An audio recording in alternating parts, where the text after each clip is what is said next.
भोजगुरु विद्या सागर जी मुनि महाराज की। अब अपने लिए द्रव्य कर्म, भाव कर्म और नो कर्म की चर्चा थी ना। वो अपने को समझ में आ गया था कि द्रव्य कर्म जो पुद्गल का पिंड कर्म रूप में स्थित है, जैसे ज्ञानावर्णी, दर्शनावर्णी, वेदनी, मोहनी, तो जो कर्म वर्गणाओं का कर्म का जो पिंड है पुद्गल पिंड है, इसलिए वो द्रव्य कर्म कहलाता है। उसके निमित्त से जो आत्मा में जो राग देश का उत्पन्न होना है वो भाव कर्म है, वो हमारा निजी आत्मा का है वो निमित्त पुद्गल से, लेकिन फिर भी हमारा अपना होने से वो राग देश जीव का कहलाता है ना। पुद्गल का कारण अगर मान लेंगे अपन तो उसमें समस्या हमारी ये हो जाएगी कि वो फिर सिद्धों में भी उत्पन्न हो जाएगा, सिद्ध में भी वो राग देश उत्पन्न हो जाएगा, लेकिन सिद्धों में उत्पन्न नहीं हो सकता क्योंकि वहाँ पर वो भाव कर्म उनका नहीं है। क्योंकि द्रव्य कर्म, भाव कर्म, नो कर्म के नाश से ही सिद्धावस्था को प्राप्त होता है जीव, ये हमारे ध्यान रखना। तो भाव कर्म जो पुद्गलों के पिंड की जो शक्ति रूप में हमारे राग देश उत्पन्न करता है वो भाव कर्म, मतलब उसकी शक्ति फल देने की शक्ति। और नो कर्म बता दिया, औदारिक, वेक, आहारक इत्यादि जो चार शरीर हैं जिनके निमित्त से कर्म अपना फलदान करता है वो नो कर्म है। अब इनके बारे में 8 कर्मों के बारे में कुछ एक एक चीज़ वो उदाहरण के रूप में अपने सामने रखते हैं कि ज्ञानावर्णी कर्म इत्यादि कैसे कहलाते, क्या कहलाते। तो ज्ञानावर्णी कर्म किसे कहते हैं या क्या कहलाता है? तो ज्ञानावर्णी कहता है मैंने बाहुबली जैसे पराकामी को 1 वर्ष तक खड़ा का केवल ज्ञान नहीं होने दिया।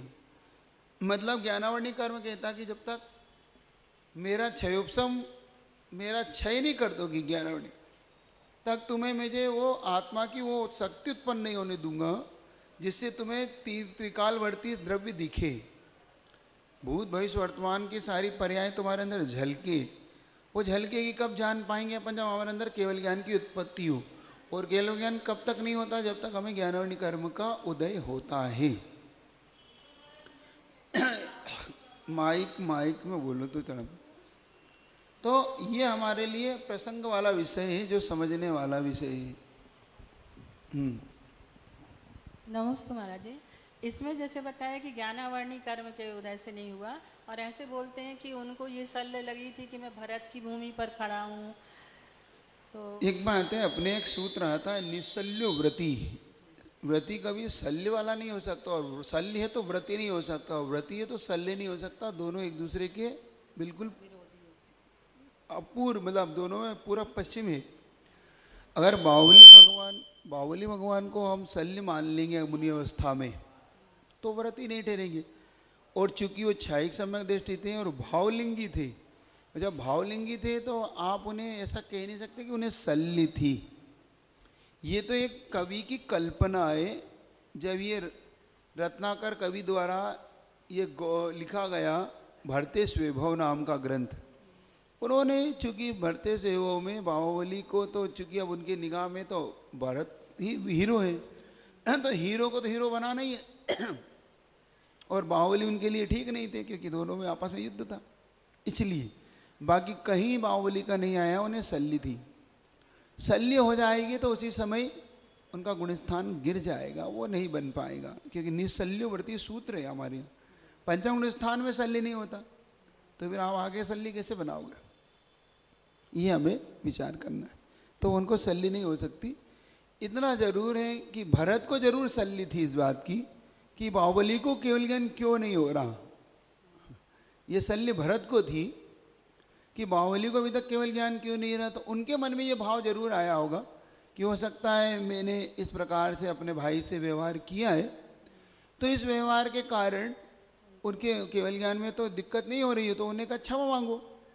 तो इसलिए उनने क्षमा जरूर मांगी, लेकिन इससे बाहुबली के अंदर कोई प्रकट नहीं हुआ।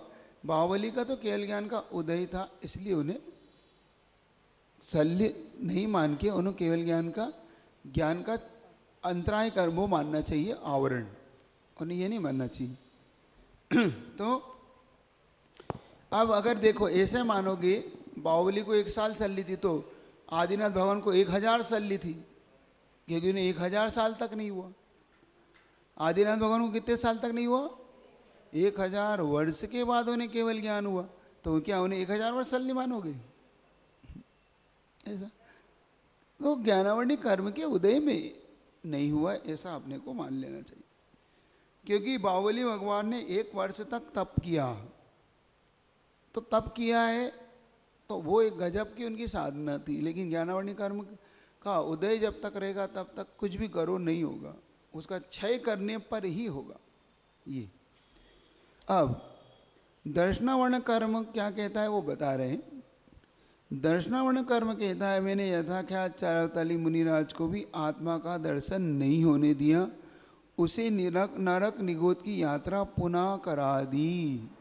अब देखो दर्शनावणी कर्म का कैसा उदय होता है कि दर्शनावणी कर्म का जब उदय होता है, चक्षु अचक्षु अवधि दर्शन, फिर निद्रा निद्रा निद्रा पचला पचला मतलब स्थान वृद्धि, ये होता है। तो चक्षु दर्शन हमें आँख से नहीं देखने देता। अचक्षु दर्शन स्पर्श इंद्रिय जो आँख को छोड़ के 4 इंद्रियों से हमें जो होता है वो अचक्षु दर्शन है। अवधि दर्शन अवधि ज्ञान से पहले होता है, और केवल दर्शन केवल ज्ञान से पहले होता है।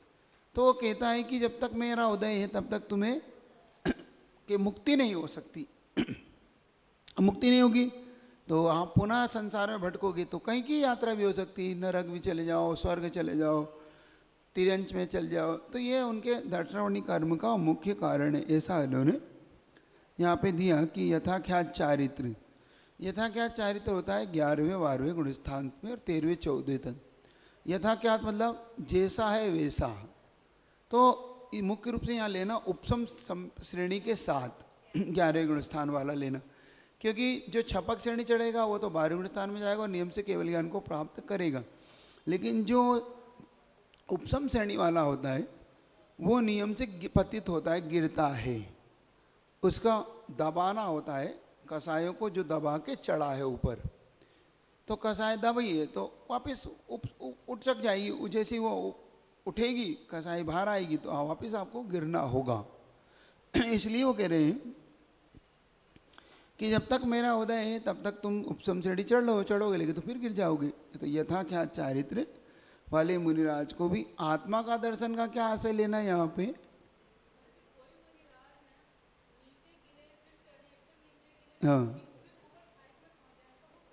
हाँ हो सकता है। एक ही जीवन में 2 बार उपसम श्रेणी चढ़ता है, चढ़ा गिरा फिर गिरा चढ़ा और पुनः सीधा छाइक मार दी। ऐसा भी अपने यहाँ एक प्रकरण आता है कसाई पहाड़ की शायद 4थी पुस्तक में ऐसा आया कि कोई अनादि मिथ्या दृष्टि रहा जीवन पर्यंत, उन्होंने पूर्व कोटि की आयु पाई और मनुष्य हुआ कर भूमि का, चतुर्थ काल में जन्म हुआ और पूर्व कोटि के अंतर्मूर्त शेष रहने तक मिथ्या दृष्टि रहा। अनादि मिथ्या दृष्टि है देखना। उस अंतर्मूर्त काल में उसने प्रथमोपसम सम्यक दर्शन प्राप्त किया, फिर 6 उपसम किया, पुनः छाई किया, फिर उसमें 2 बार उपसम श्रेणी चढ़ा गिरा, उपसम श्रेणी चढ़ा गिरा, और पुनः फिर छपक श्रेणी चढ़ के केवल ज्ञान प्राप्त मुक्ति पा गया। अब इतने काम कर सकता है उस अंतर्मूर्त में। समझ लेना, सिर्फ अनादि मिथ्या दृष्टि के लिए कहा है ये, शादी नहीं। वो बाद में वो तो फिर अगर मान लो वो अनंतानुबंधी के कोई कसाई का उदय आया और सीधा वो गिरा, तो हमारे यहाँ 2 चीज़ें गिरने के लिए, कालक्षय और भवक्षय। कालक्षय का मतलब होता है अंतर्मूर्त काल के लिए वो उपसम श्रेणी होती है और उसका अंतर्मूर्त पूरा होने पर नियम से उसे नीचे आना पड़ता है, इसको बोलते हैं कालक्षय। और होती है भवक्षय। भवक्षय का मतलब होता है आयु का पूरा हो जाना। भव, उसी भव में आयु पूरी हो गई और जैसे आयु पूरी हुई तो उसका सीधा देव आयु का होता ही हो गया, देव आयु का होता है तो सीधा वो गिर गया, चौथे गुणस्थान में आयु चला गया। ऐसा मतलब मरण तक तो बना रहा उसका उपसम, और जैसे वो गिरा तो चौथा मतलब आयु खत्म हुई, देह आयु का प्रथम समय हुआ और वो चौथे गुणस्थान में आ गया। यहाँ से बोले वो जैसे ही जाएगा विग्रह गति में, तो विग्रह गति में देव आयु के साथ जाएगा। इस प्रकार, तो इस प्रकार वो द्वितीय उपसम सम्यक दर्शन बना लेते हैं, ऐसा एक उपसम श्रेणी। तो ऐसा भी होता है। और एक और आचार्यों ने कहा कि परिणाम पक्षेण, परिणामों के द्वारा भी अचानक अनंतानुबंधी का कोई एक कसाय उदय में आ गई क्रोधमान माया लोभ में से, तो भी वो गिरकर नीचे आ जाता है और परिणाम और ज़्यादा मिल गए तो नरक निगोद भी चला जाता है। वो अलग कथा है, वो शायद अपने यहाँ वेस्ट श्वेतांबरों में आती विशेष तौर से वो कथा कि एक मुनि महाराज हैं जो वन में साधना कर रहे थे, लेकिन उनकी मुद्रा अलग प्रकार की थी। राजा श्रेणिक जब वहाँ से निकला तो देखा मुनि महाराज की मुद्रा ऐसी है, ऐसी तीर को ऐसे ले खींच हुए। श्वेतांबरों में अपने यहाँ शायद नहीं है ये। तो वो समुद्र में जाके पूछता है कि एक अभी मैं एक मुनि महाराज के दर्शन कर रहा था भगवान, तो इनकी मुद्रा ऐसी क्यों है, और अगर इस मुद्रा में रहे तो इनके परिणाम कैसे होंगे। तो उन्होंने कहा अगर इस समय ये आयु का बंद करते हैं तो नरक निगोद की यात्रा में कर सकते, ऐसा इनका परिणाम है इस समय। क्या है परिणाम, तो बताया कि इन समय जो इनके जब ये साधना में रत थे तो ये अपने पुत्र को राज्य दे के आए थे और अपनी साधना में लग गए।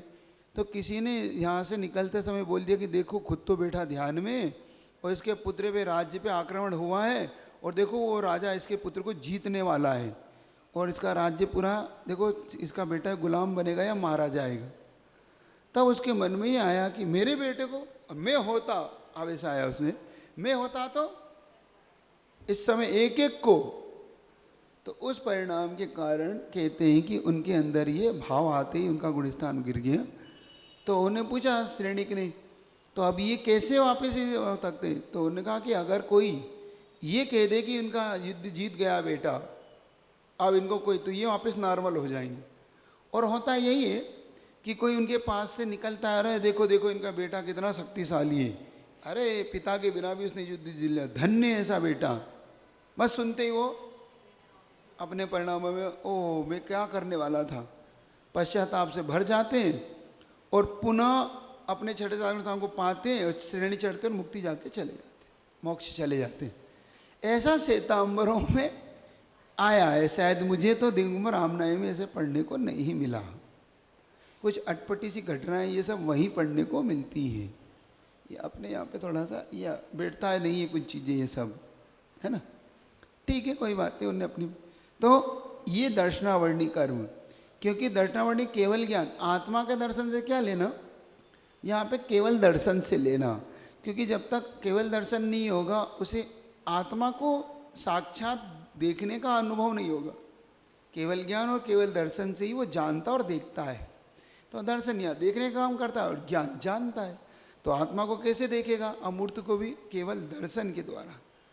ये अब वेदनी कर्म, वेदनी कर्म कहता है मैंने सनत कुमार मुनिराज को भी 700 वर्ष तक कुष्ठ रोग कराया।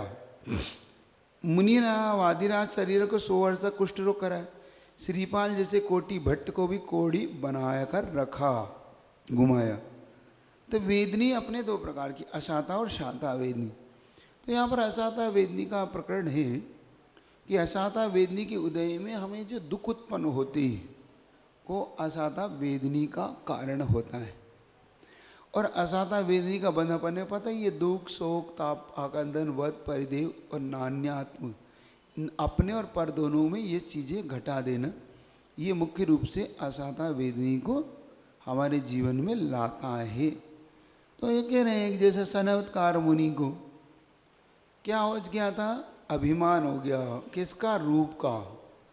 रूप का जब उन्हें अभिमान हुआ, रूप का उन्हें अंदर ऐसा मद हुआ, तो उस कारण से साता भी असाता रूप चली गई, संक्रमण।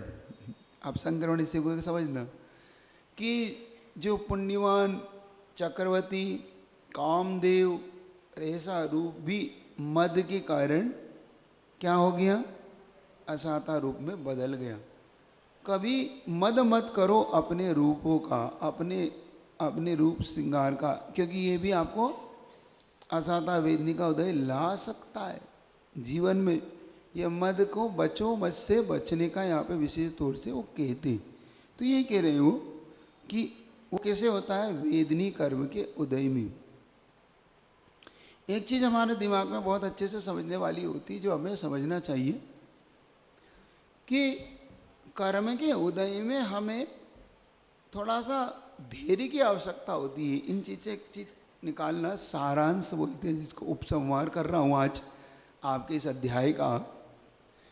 तो जीवन में साता के उदय हो कभी तो मद नहीं करो, थोड़ा सा अपने आप को संभालने की आवश्यकता पड़ती है।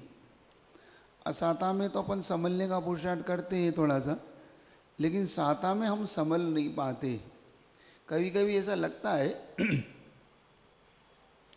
कि बुरे दिन से अच्छे दिन ज़्यादा खतरनाक हो जाते हैं। बुरे दिन से अच्छे दिन थोड़ा ज़्यादा आदमी को डामाडोल करता है, धर्म से दूर करता है, यहाँ तक कि अपने वालों से भी दूर कर देता है। क्यों कर देता है वो? उसका मुख्य कारण ऐसा समझ में आता है कि उसके अंदर एक मद सा छाता है। मतलब मैं अहम बुद्धि, अहंकार की बुद्धि, पैसा वालू, मुझे क्या, तुम्हारी ज़रूरत है, चलो नहीं बात करना तो मत करो, मत नहीं आना चाहता तो मत आओ, मुझे क्या फर्क पड़ता है, 10 दूसरे बुला लूँगा, मेरे को कमी है। ये जो मद है उसको वो अपने वालों से दूर कर देता है। ये पैसा बड़ा है ना, गाना है ना, ये अपनों से दूर करे है ना, कुछ है भजन है, वो गाना है, क्या है ना? नहीं, ये पैसा अपनों से दूर करे है, ऐसा कुछ है, वो मुझे याद नहीं है। हाँ, आप बताओ, आपके समय का है वो भजन है। ये पैसे पे काहे इतना गुरूर करे है, ये पैसा तो अपनों से दूर करे। हाँ, ये है वो लाइन, है ना? तो ये जो धन इत्यादि की प्राप्ति है साता के उदय में होती है, और जब ये साता के उदय में होती है तो हम संभल नहीं पाते। बहुत मैंने इसको महसूस तो करते अपन बार बार इसको पुरुषार्थ, कि चाहे वो ज्ञान का मद हो, चाहे धन का हो, बल का हो, रूप का हो, वो आपको संभलने नहीं देता। तो संभलने का पुरुषार्थ आप सब करना। कभी आपके जीवन में कुछ अच्छी चीज़ें प्राप्त हो रही हो तो उसमें मद नहीं करना, क्योंकि ये अपने लिए पतन का कारण है। उस समय हम किसी को कुछ नहीं मानते, किसी को कुछ नहीं समझते। हम जब समझते हैं, जब तक हम पतन के गड्ढे में गिर चुके होते हैं, तब अरे हाँ हमसे गलती हो गई, आप हमें क्षमा कर दो। वो कहता है भैया सारा तो तुमने हमें जो सो कहना सारा तो कर दिया, अब क्षमा मांग रहे हो, अब समझ में आ रही है तुम्हें। ये एक बहुत अच्छी, तो इससे अपने जीवन में ये जरूर ले लेना, है ना? तो अब सनत कुमार की घटना ही पता है आपको, वादिराज मुनिवाद की भी घटना तो पता ही है। वादिराज मुनिवाद को भी कोड रहा, फिर बाद में इनके द्वारा है एक एक ही भाव नाम का स्तोत्र लिखा गया, वो भी तुम लोगों के कारण लिखा गया। ये सब भक्तों की महिमा के कारण। भाई भक्त जब भगवान को उलझाता है, गुरु को फंसाता है, तब करना पड़ता है, उनको लिखना नहीं था, है ना? घटना पता है कि नहीं वादिराज मुनि? हाँ देख, आना थी।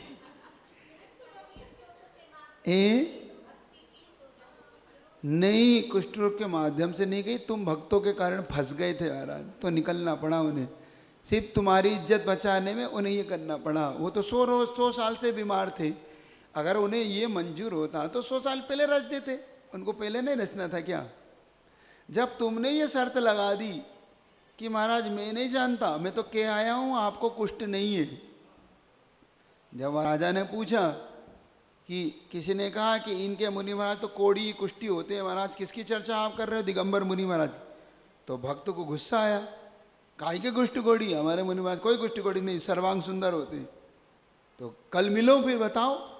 अब लोग को तो पता था इनके महाराज कुष्ठ है। अब वो मुनि महाराज के पास आ गए, महाराज आज थोड़ा सा विवाद हो गया। क्या हो गया? आप वो मेरे ऐसी ऐसी बात हो गई, मुझे सहन नहीं हुआ और मैंने कह दिया कुष्ठ रोगी नहीं। तो क्या मैं क्या करूं? तूने झूठ बोला, तू जान, मैं तो हूँ कुष्ठ रोगी, मैं तो कुष्ठ रोगी हूँ, तूने झूठ क्यों बोला? अब मैं क्या करता? मुझे सहन नहीं हुआ, आपकी बुराई कौन सुनता? अब नहीं सुने तो तू जान, तेरा काम जान। मैं नहीं तुम जानो, मैं तो कह आया। अब महाराज ने कहा कह तो आया ये, और बात ये है कि अगर शर्त ये है कि अगर आप कुष्ठ रोगी दिख गए उन्हें तो फिर सारे साधुओं पे आपत्ति समस्या आएगी, आप देख लेना। आप भैया मेरे, मुझ तक तो ठीक था, तूने सारे साधुओं को फंसा दिया। तब उनको सारे साधुओं पे आपत्ति से निकालने के लिए ये भक्ति प्रकट करना पड़ी। और क्या गजब का उसमें इन्होंने श्लोक रचा कितना। देखो उन्होंने फिर भगवान को फंसाया, वो भी कमजोर नहीं थे। देखो पूरी भक्त ने गुरु को फंसाया, गुरु ने भगवान को फंसाया। वो लिखते हैं स्त्रोत में, उसमें एक ही भाव स्त्रोत में कि हे भगवान, मैंने सुना है कि जहाँ आपका समोसरण लग जाता है वहाँ किसी प्रकार का कोई भी रोग, मारी, दुरीक्ष, विरिक्ष, कोई गंदगी, कंकर पत्थर कुछ नहीं होते। मैंने तो ऐसा सुना है, अब इस सच्चे की झूठ मुझे नहीं पता, और इसलिए मैंने तो आपके अपने हृदय में आपको बिठा लिया है। और अगर ये सच है, अब देखो कैसे फंसाया भगवान को, कैसे फंसाया उन्होंने कि अगर ये सच है तो रोग दूर हो जाएगा। क्योंकि जब पृथ्वी पर इतना नहीं था तो जिसके हृदय में आप विराजमान हो उसको कुष्ठ रोग कैसे हो सकता है, मुझे नहीं पता। मेरे हृदय में तो आप विराज जाओ, और मैंने आपको अपने हृदय में स्थान दे दिया है। और जब मैंने आपको अपने हृदय में स्थान दे दिया है तो अब मुझे फिक्र नहीं, अब तुम जानो, तुम्हारा काम जानो कि लो भगवान के दिल ले ये और निकला। तो उसके कारण उनका कुष्ठ रोग दूर हुआ। अब भगवान उलझ गए, अब उलझ गए तो अब भाई ठीक है भैया, आप कि जब समोसरण लगता है तो सब दूर होता है, तो अब ठीक है मैं बेटा, तुमने मुझे हृदय में बिठा ही लिया है, तो अब रोग रह नहीं सकता वहाँ पे। देखो कितनी बड़ी बात, मतलब कितना बड़ा संदेश दिया वादिराज मुनि महाराज ने कि हमें कुछ नहीं करना, हमें तो कुछ करना ही नहीं, हम तो हृदय में अपना स्थान दे दे उन्हें। अपने हृदय में अभी हम स्थान दे नहीं पाते। अभी आपके हृदय में न जाने कौन कौन बैठा हुआ है कल ही बताया, कल बताया आप कौन कौन, तो फिर आप बैठा कौन कौन है बताओ। पुरुष डाल की कहानी, ठीक है, अच्छा है, कम से इस प्रसंग से आपके हृदय साफ तो हो जाए, धुल तो जाए, है ना, समझ रहे हो कि नहीं। तो अपने हृदय में हमें किसको बिठाना, पहले ये तय कर लेना अपने को। और एक बार अपने भगवान बैठ गए, हमारे हृदय में स्थान पा लिया, तो ये निश्चित है कि जहाँ भगवान बैठ जाते हैं उस स्थान पे फिर कोई अपवित्र चीज रह नहीं सकती। इसलिए कहते हैं ना कि घर में भगवान मत ले जाओ, इसीलिए कहते हैं कि भगवान को तुम घर में ले गए तो अब पाप नहीं कर पाओगे। अब तुम पाप के लिए योग्यता अब तुम्हारी नहीं है, क्योंकि तुम्हारे भगवान में, तुम्हारे घर में भगवान बैठ गए इसीलिए कहते स्टेचू नहीं रखना, समझ रहे हो। तो कैसे उलझाते हैं देखो, एक दूसरे से चैन किसी उलझती है। और हुआ, और लेकिन महाराज भी थोड़े से महाव्रती तो थे ही, अब उन्हें भी पता था कि आगे क्या घटाओगे तुम लोग, तो उलझ गई घटना। तो जैसे ही दूसरे दिन वो चलो अब सब चलो इकट्ठे होकर महाराज के दर्शन करेंगे, और जैसे ही वहाँ पहुँचे तो देखा महाराज तो सब बिल्कुल ठीक ठाक है। तो भैया कुष्ठ होता तो इन्हें सजाती, अब नहीं है तो तुम्हें सजाए। जिसने महाराज को कुष्ठ रोगी बताया था, तो अब तुम आ जाओ लाइन में भाई, अब तुम्हारी सजा तय कर ले। तब महाराज का दया देखो, एक वीतराग साधु के अंदर की दया कितनी है देखो। तो मैं देखता हूँ कभी कभी तो सोचते तो इनकी दया का कोई पार नहीं है, करुणा को पार नहीं। विरोधी को, अत्याचारी को, सबको पार लगाया इन लोगों ने। कितना इनने स्वयं ने कष्ट झेले, घानी में पेलना झेल लिया, सब झेल लिया, लेकिन अंतोगत्वा इनकी शरण से सब पार हुए। देखना बता रहा हूँ। तो उन्होंने कहा भाई लगाओ फांसी इनको, अब ये चढ़ेंगे क्योंकि अब सूली इनको दिया जाएगा। तो महाराज कहते हैं रुको रुको, ऐसा ना करो। क्यों महाराज, क्यों मत करो, ये इसने झूठ बोला। इसने झूठ नहीं बोला, इसने सच बोला। सच बोला? अरे सच बोला तो आप सुंदर कैसे हो सकते, तो उन्होंने कहा ये ला अंगूठा, ये देखो इसमें अभी कुष्ठ बाकी है। हैं, आपको कुष्ठ है? हाँ। इसने कहा तो फिर ये कैसे हुआ? मैं क्या करता, अब अन्य साधुओं पे आने वाली आपत्ति को मैं देख नहीं सकता। अब मेरी करुणा उधर भी है, मेरी करुणा इधर भी है, और इसे भी मरता नहीं देख सकता, तो ये बचा लिया ताकि मैं कह सकूं कि रोगी था ये ठीक है था। तब उनकी भक्ति को राजा ने स्वीकार करके जिन शासन को अपनाया, महाराज की भक्ति से अपनाया जिन शासन को। तो कुल मिला के ऐसा लगता है कि अपन सब अगर जिन शासन की प्रभावना करना चाहते हैं तो सहन करने से ज़्यादा हो सकती है बनिस्बत विरोध करने से।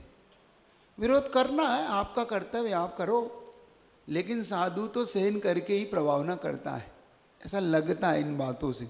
नहीं लगता आपको? मान लो साधु अपनी शक्ति का उपयोग कर दे, कहीं कहीं करा भी है तो उससे भी प्रभावना हुई है, जैसे विष्णु कुमार जी ने किया, बाली मुनि महाराज ने किया करने की जगह उन्हें अपना प्रयोग भी करना पड़ा। जब अति हो गई तो अति ऐसी हो गई कि पूरे संसार पे ही आपत्ति आ गई, जिनालयों पे आपत्ति आ गई, 700 मुनि महाराज पे ही आ गई, तो साधर्मी के प्रति धर्म वात्सल्य भाव से उन्होंने ये जिन शासन को बचाने का पुरुषार्थ तो किया, इतना तो समझ में आता है।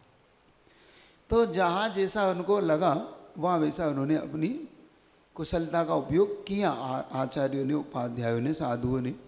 तो इतना तो तय है कि अपन प्रभावना दोनों प्रकार से की जा सकती है, भक्ति से भी और सहन करके भी, और अपने में कुवत हो तो भी। है ना, कि कुवत होना बहुत जरूरी, कुवत नहीं तो भी दिक्कत होती है, होती कि नहीं होती? आमदनी कम खर्चा ज़्यादा लक्षण मिट जाने का, और गुस्सा ज़्यादा कुवत कम लक्षण पिट जाने का। है हाँ, कि ये लक्षण है पिटने के, कि ताकत तो है नहीं और गुस्सा ज़्यादा दिखा रहे हो तो पिटोगे, और आमदनी कम है और खर्चा करे जा रहे, तो ये लक्षण किसके हैं? मिट जाने के लक्षण। और मिटता ही आदमी, क्योंकि अपनी ज़्यादा हिम्मत से ज़्यादा, अपनी चादर से ज़्यादा पैर पसारता है तो फिर चादर तो फटती है, तो होता ही है। तो ऐसा तो यहाँ पे भी साता वेदनी के उदय में तो इतना तो तय है कि उन्होंने साता वेदनी का उदय लाया नहीं चाहते थे महाराज, क्योंकि उनके अंदर एक ये बात थी कि ये मेरी निर्जरा के लिए कारण है। एक ये भी एक बहुत उनका एक अंदर से अंतरंग होता है कि भाई ये परिचय है, मेरा रोग परिचय है, और जितना ज़्यादा सहन करूँगा उतना ज़्यादा मेरे लिए इससे निर्जरा का कारण बनेगी। ये बात है कि भाई साधना के लिए उपशम होना चाहिए, रोग भी दूर चला जाए, लेकिन जब बल हो शरीर में और इस प्रकार का सहनन ध्यान और ऐसा अभूतपूर्व वैराग्य, बिल्कुल ऐसा वैराग्य, ऐसे जीव फिर इस चीज़ को ज़्यादा तवज्जो नहीं देते हैं। वो तो अपन जैसे लोग ही देते रहते, ना हिम्मत है ना कि भाई ठीक है, थोड़ा बहुत करते रहते कि भाई जैसे तैसे, भाई जिन शासन में ये रूप मिला तो इसको भाई अच्छे से कर लो इसकी साधना। बाकी जिनका ये होता है ना, जिनके अंदर वो तवज्जो नहीं देते रोगों को, ना परिचय को, उपसर्ग को, किसी को नहीं, वो तो बस अपने आप में पुरुषार्थ करते रहने का। ये तो बनियों के हाथ में लग गया, सो अपन लोग धकाते रहते, चलाते रहते, इसी ठीक है, तोल तोल के काम चलाते रहते। फिर भी ठीक है, अच्छा है, कम से कम इस जन शासन में अपने को जगह मिली, शरण मिली, और क्या चाहिए अपने। ये बहुत अच्छी बात है कि भगवान हमें इधर उधर शरण न मिल के आपकी शरण प्राप्त हुई है, हमें इतना हमें याद रखना। और जब ये एक प्रकार का मुझे लगता है जैसे कि ये भावना योग होता है ना, ये वादिराज मुनि का भावना योग ही लगता है मुझे। तो भावना योग करते ना, स्वस्थ हूँ मैं, ठीक हूँ, ऐसा वैसा, तो इससे लगता है ये भावना योग में ठीक बैठता है कि हाँ भाई ठीक है। अब ऐसा पॉजिटिव भगवान को अपने हृदय में बिठाओ तो अपने आप सब ठीक होगा। तो आप भी युक्ति कम से कम इसने उन्हें वादिराज मुनिराज ने तो अपनी समस्या निपटाई, आप अपनी निपटाओ अपने हृदय में। हाँ, आप माइक हो तो ले लो, पीछे रखा आपके। नमोस्तु महाराज श्री जी। मेरे एक कंधे में बहुत दर्द रहता था, बहुत ज़्यादा। मैं जब से मैं स्वस्थ हूँ, मैं स्वस्थ हूँ, मैं स्वस्थ हूँ, ऐसे मतलब डेली माला फेरती हूँ। जब भी बैठी मेरे एक कंधे का दर्द ठीक है तब से। बहुत अच्छा है, इसको ही तो भावना योग कहते हैं।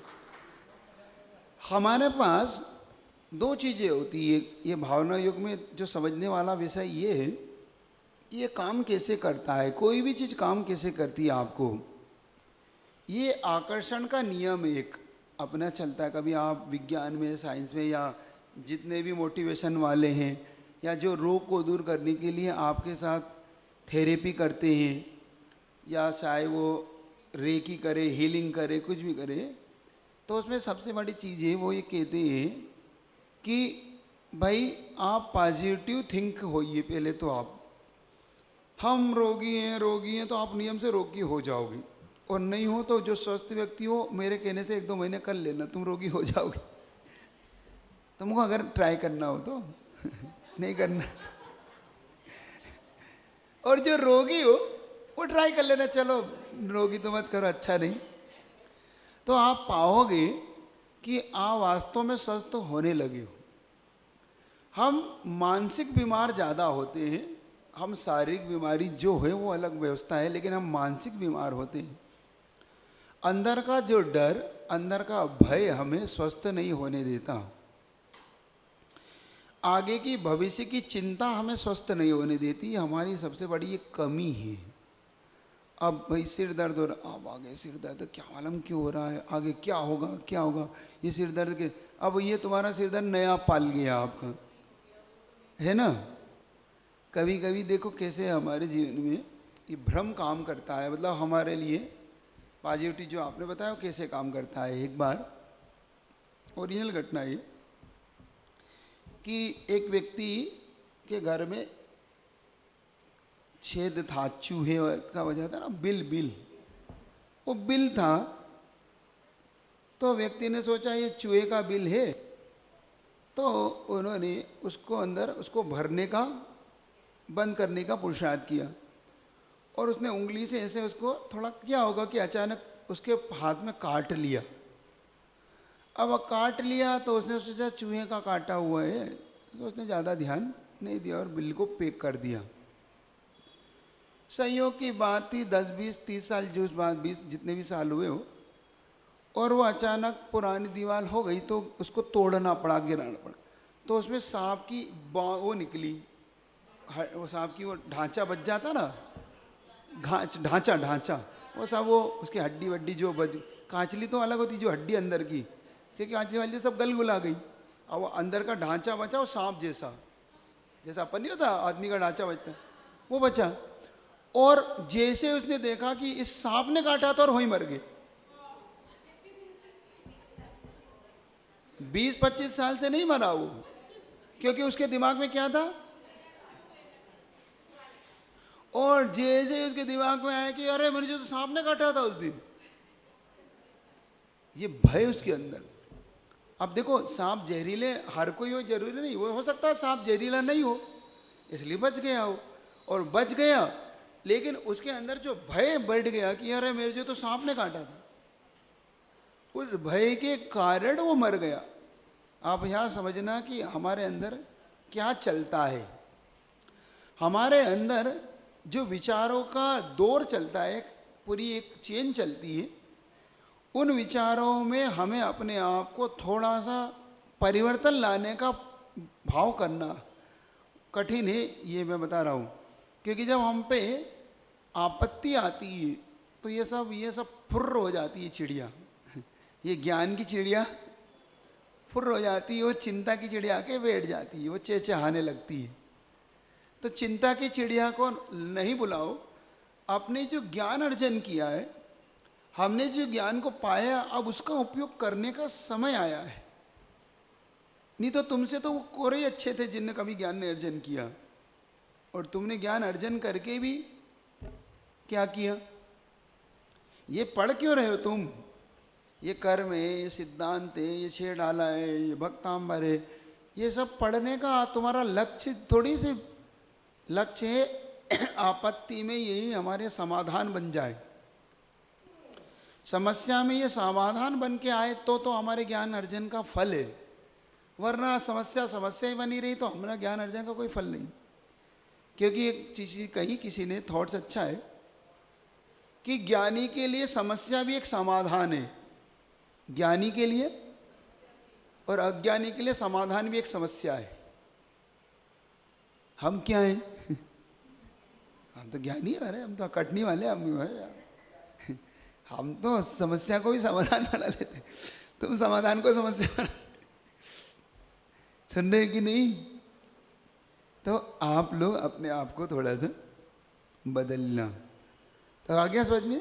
इतना इस साता विधि से असाता विधि से समझना कि हमें किसे स्थान देना है अपने अंदर। भावना क्या होती है, भावना भवनाशनी क्यों कहा? अब भावना भवनाशनी हमारा रोग ही नाश नहीं कर पा रही, तो भाव क्या नाश करेगी?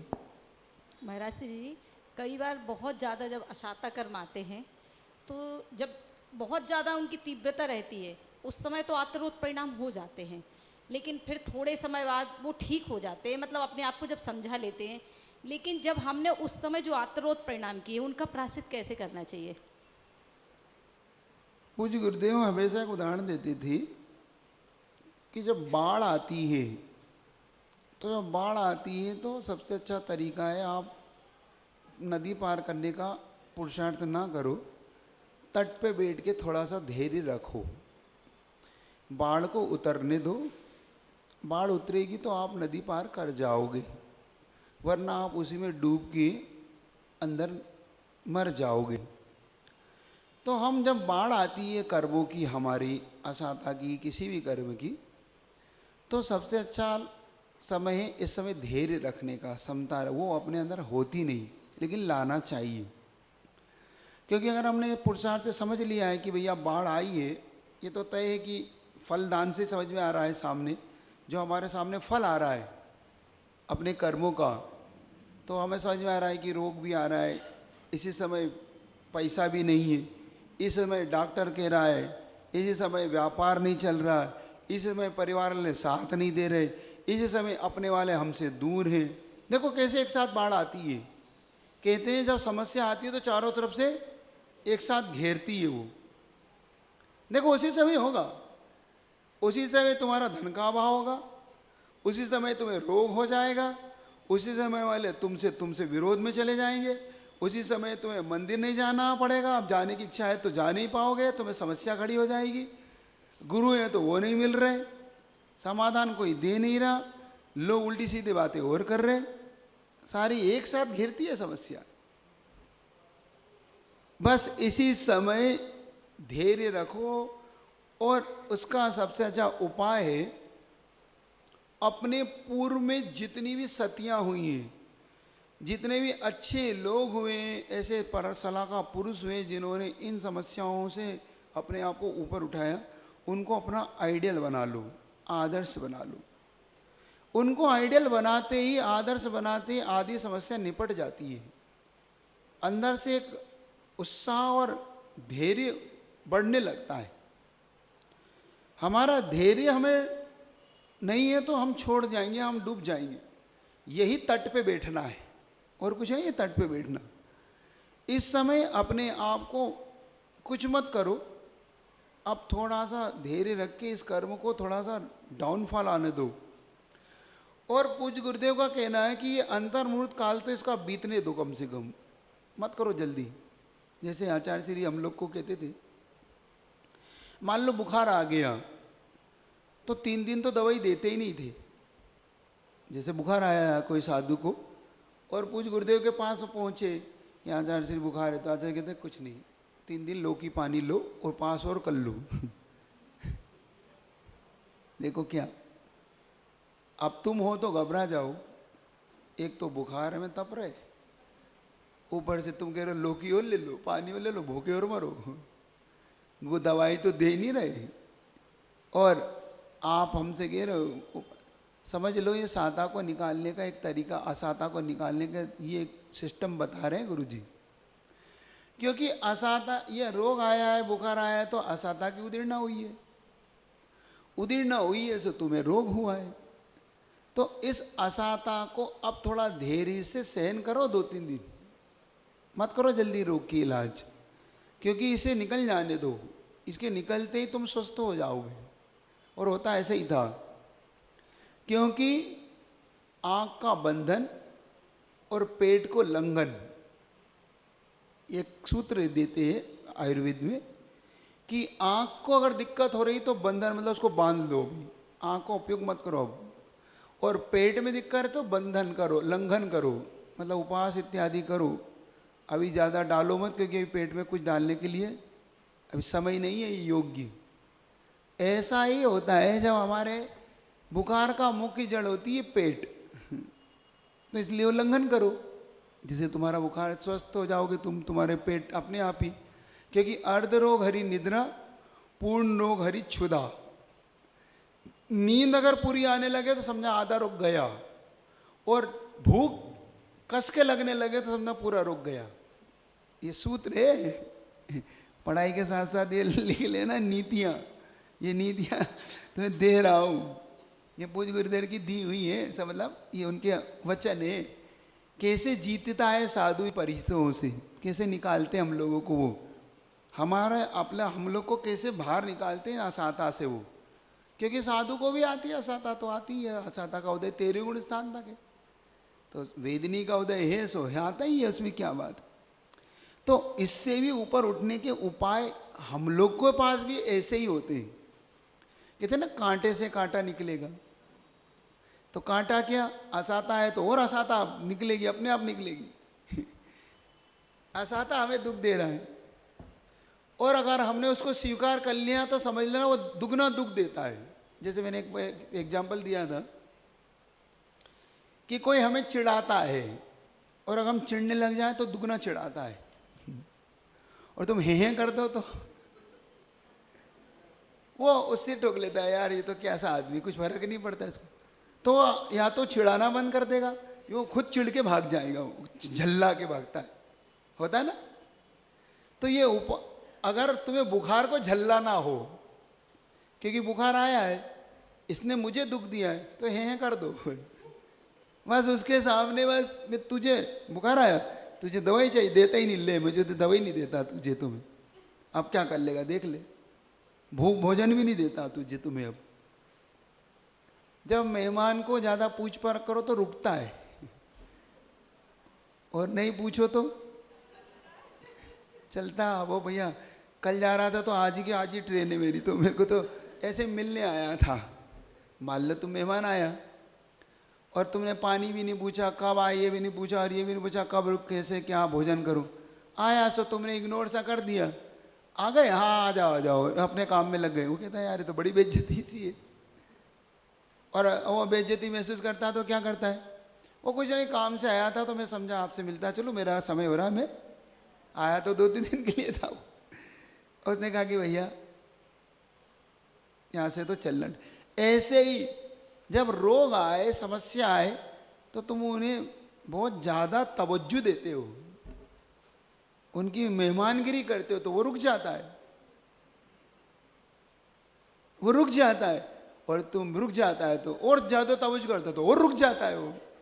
अब तुम ज़्यादा ही चिंता पालने लगे, ज़्यादा ही दवाई और ज़्यादा ये, तो कहता है फिर ठीक है भैया मेरी इज्जत हो रही है। अरे उसकी बेइज्जती करो, उसकी जम के बेइज्जती कर दो उसकी, उसको लगना चाहिए तो दवाई भी नहीं देते, ये तो भोजन भी देते, तो कहता मैं जा रहा हूँ भैया अपने, तो यहाँ तो बेइज्जती है। समझ में आ रही नहीं बात, समझ में सूत्र है ये सब। जब आपको कोई नहीं पूछता तो आप कैसे फन के भागते हो? नहीं भागते, गुस्सा नहीं आती। हम इतनी दूर से आए, हम इतना कर रहे हैं, और हमारा तो यहाँ हम तो अपना वाला समझ के आए, ये तो पूछते भी नहीं, पानी की नहीं पूछते, भोजन तो दूर है, तो वो अपने आप ही रास्ता नाप लेता है। तो समझ रहे हो कि नहीं? लेकिन हर किसी के साथ नहीं करना है ऐसा, नहीं तो हर किसी के तो बेइज्जती कर। रोग के लिए कह रहा हूँ, मतलब अपने लिए कह रहा हूँ, पर के लिए नहीं, पर को नहीं कष्ट देना, अपने लिए जब समस्या आए, अपने ऊपर आए, तो समस्या का समाधान ऐसे निकालना है ना। तो ये तो अब आपका 7 बजने को इसको पूरा कर दूं, नहीं तो तुम्हारा पूरा ही नहीं होगा। आज पूरा करके कल का नया अध्याय लूँगा। कल क्या पढ़ना चाहोगे मुझसे? सप्तभंगी कह रहे हैं लोग, सप्तभंग पढ़ा दो। कठिन है सप्तभंग, नहीं तो कुछ विषय नई का भी अच्छा है, और सरल पढ़ना हो तो फिर बहुत सारा विषय है। जैन भूगोल भी अच्छा है, बहुत अच्छे विषय है इसमें। जैन भूगोल सरल है, सबके लिए ठीक रहेगा। और नए पढ़ोगे तो थोड़ा सा कठिन है, आप थोड़ा सा अपने दिन। अब वैसे कल मेरी अब 3 दिन अब नहीं, मैं तो सब पढ़ाऊंगा, आप क्या पढ़ोगे ये पूछ रहा हूँ। कभी कभी माँ बच्चों से पूछ लेती क्या खाओगे, बाकी तो मन का ही खिलाती है अपनी माँ। माँ अपने मन का ही खिलाती, लेकिन कभी कभी बच्चों की चॉइस पूछ लेती है कि पूछ लेती है, लेकिन वो चीज़ को, आइटम को बदल देती है, लेकिन आइटम तो वही रहता है पीछे से। तो मुझे कोई फर्क नहीं पड़ता, इसलिए कह रहा हूँ। अपना तो घोल तैयार है, तुम बोलो सो जो उतार देंगे। तुम्हें क्या होता है ना, पराठा वराठा रोटी सब उतर जाएगी। तुम तो क्या चाहते हो बोलो। हे जैन भूगोल ठीक। अब मोहिनी कर्म कहता है, मैंने राम जैसे को भी, साहिक समय दृष्टि को भी लक्ष्मण के रूप में 6 महीने तक मोह में बांध के घुमाया। ठीक है, ये तो सबको पता ही। आयु कर्म कहता है, राजा श्रेणी, राजा रावण, शुभम चक्रवर्ती को मैंने नरक में रोक रखा है, मेरे ही कृपा से वो रुके हुए। ये आयु कर्म कहता है। नाम कर्म कहता है कि मैंने गूंगा, लंगड़ा, लूला, अष्टावक्र आदि आदि मेरे नाम कर्म के कारण लोग बने। गौतम कर्म कहता है, मैंने उच्च और नीच रास्ता दिखा दिया, उच्च कुल में भी पैदा कर दिया, नीच कुल में भी। और अंतराय कर्म कहता है, आदिनाथ भगवान को भी मैंने 9-7 महीने तक घुमाया। एक जीव के कितने कर्म का उदय होता है? तो एक जीव के 10वें गुण तक 8 कर्म का उदय होता है, 11वें 12वें में मोहिनी के अलावा 7 कर्म का होता है, और 13वें 14वें गुण से 4 कर्म का उदय होता है। ये आपका विषय पूरा हुआ। इतनी सी तो लाइन थी जो 1 मिनट पूरी हो गई। 1 घंटा कथा चल। हाँ, जो अघातिया शेष बचते आयु है, नाम, गोत्र, वेदनी। वेदनी का चूंकि उनकी केवल ज्ञान के उदय में जो साता वेदनी का ईर्यापत आश्रय होता रहता है, क्योंकि पूर्व जो असाता बंदी वो भी उदय में आती रहती, दोनों आते रहते हैं। लेकिन जो साता वेदनी का उदय इतना तीव्र, इतना गहरा होता है, जैसे उन्होंने कहा कि इस हॉल में हजारों हेलोजन लगा दो एक साथ, ये है साता वेदनी, और एक 0 वाट जला दो, ये असाता वेदनी। तो फर्क पड़ता है असाता वेदनी का, 0 वाट का क्या फर्क है? ऐसे ही जो एक समयवर्ती भी है वो ईर्यापत आश्रय, वो इतना गहरा है साता वेदनी का कि हजारों हेलोजनों के बराबर प्रकाश दे रहा है। और वो असाता वेदनी का इतना मंद उदय है कि वो एक 0 वाट की तरह दे रहा है, इसलिए वहाँ उसका कोई फर्क नहीं। ऐसा वेदनी का उदय वहाँ नहीं, उपचार नहीं। और उपचार किसे मानोगे?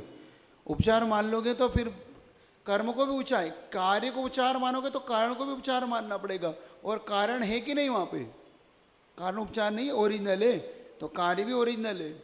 ऐसे कैसे? एकादश जिन्हें साता वेदनी के उदय में आजाद एकादश जिन्हें परिचय कह रहे हैं, वो ये बात है कि उस परिचय का प्रभाव उनके जीवन में नहीं देखा जा रहा, क्योंकि साता वेदनी इतनी ज़्यादा आ रही ना कि वो फर्क नहीं पड़ रहा। मान लो कोई बलवान बलिष्ठ है, इतना बलिष्ठ है कि वो 2-2 कुंटल लेके उठा लेता है, तो 10-20 ग्राम तो उसको लगता ही नहीं, कुछ लगता है 10-20, 100-200 ग्राम भी कुछ नहीं लगता। तो ऐसे उसको 100 ग्राम तो पता नहीं कहाँ है, 100 ग्राम तो 200 किलो उठाने वाला में। तो जो ऐसे ही भगवान ने तीर्थंकर साता का इतना तीव्र है। ठीक है, तो कल एक नया विषय अपन, कल तो नहीं अब आगे बुध गुरु शुक्र यानी शनि को शुरू को करेंगे। ठीक है, तो नया विषय अच्छा कोई भी आप जब तक और विचार कर लेना। चलिए एक भजन कर लें।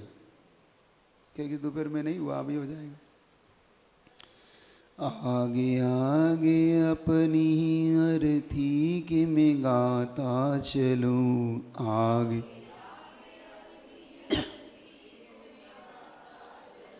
तुम लोग भोजन करके तो आए हो ना, तुम तो गाओ ना अच्छे से।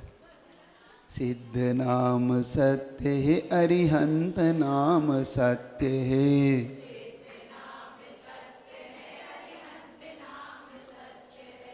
पीछे पीछे दूर तक दिख रही जो भीड़ है, पीछे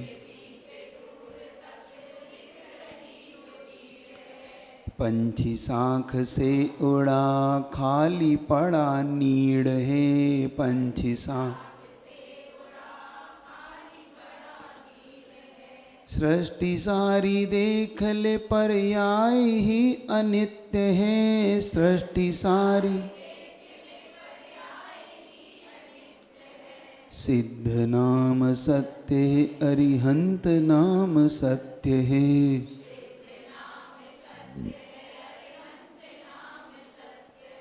जिनको मेरे सुख दुखों से कुछ नहीं था वास्ता, जिनको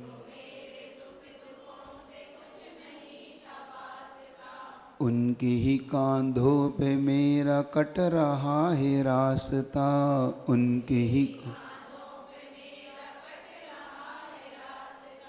आँख जब मुदी तो कोई शत्रु है न मित्र है, आँख जब। सिद्ध नाम सत्य है, अरिहंत नाम सत्य है। सिद्ध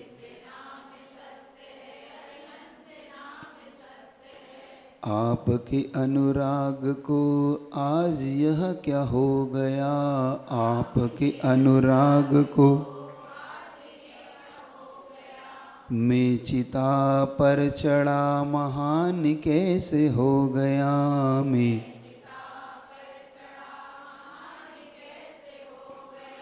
सत्य देख हंस रहा कि जल रहा असत्य है,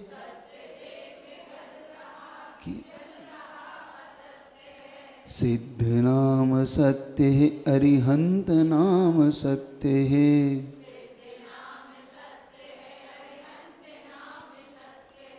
आपके ही वंश से भटका हुआ हूँ देवता, आपके। आत्म तत्व छोड़कर मैं जगत को देखता, आत्म। यह अनादिकाल की भूल का ही कृत्य है, यह अनादि। सिद्ध नाम सत्य है, अरिहंत नाम सत्य है।